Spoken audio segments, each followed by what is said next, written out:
يا رمضان سلام مرحب، شعب المسلمين رحب، منتظرين بنترهب، زادنا صيامنا ما بنلعب.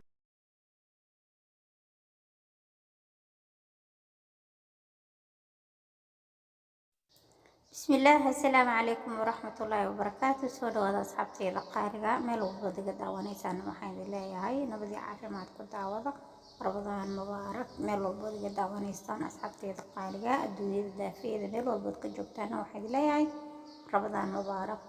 kullu caam wa antum bil khayr. ilaahay Ramadaankiisa kale cimri iyo caafimaad ha nagu gaarsiiyo. ilaahay hanaga aqbalo Ramadaankeena, soonkeena, salaadeena, sadaqadeena, acmaasheena dhamaanteedba ilaahay hanaga aqbalo. waxaan joognaa maanta sidaad u jeedeen suuqa maacuunta, waliba waxaan joognaa suuqa Xayaat Market. waxaan isku diyaarinaynaa Ramadaankii insha Allah. wuxuu ku yar alaab ayaan halkan ka iibsanayaa, koobabtaan iyo wax yar oo baahan ayaan rabaa inaan meeshaan ka iibsado. weelasha ukunta iyo waxaan rabaa wax yar oo maacuun ah. ka hadda waa ofinkii oo laba nooc ah, kan waa kii wareegga ahaa iyo kii kale afrageeska ahaa. leenta kii lagu miirayo kale weelashaas oo furlaatada, sakbad, bakeeriyaasha sheexa laba nooc.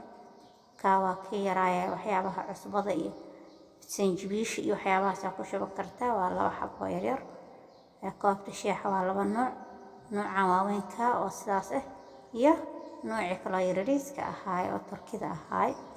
waaye markiina cabitaanka waxyaabo yar yar adeeg kii burka lagu bixinayo, kii baradhada lagu jaraayo labada xabaan ka soo qaatay. midiyaha kii lagu afeynaa kaaska ah waa kii hilibka lagu sameynayo, kan baradhada iyo waxyaabahaas lagu fiiqfiiqaa insha Allah.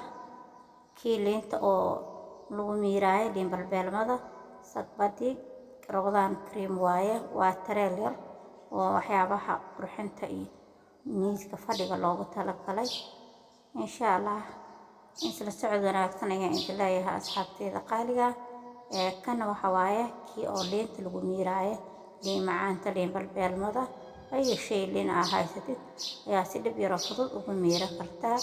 marka alahan yaraa meeshaan ka soo doonta insha Allah. idinkan xarajeena inay ila socod doontaan. Ramadaan mubaarak ayaa idin leeyahay. muuqaalka nala daawo.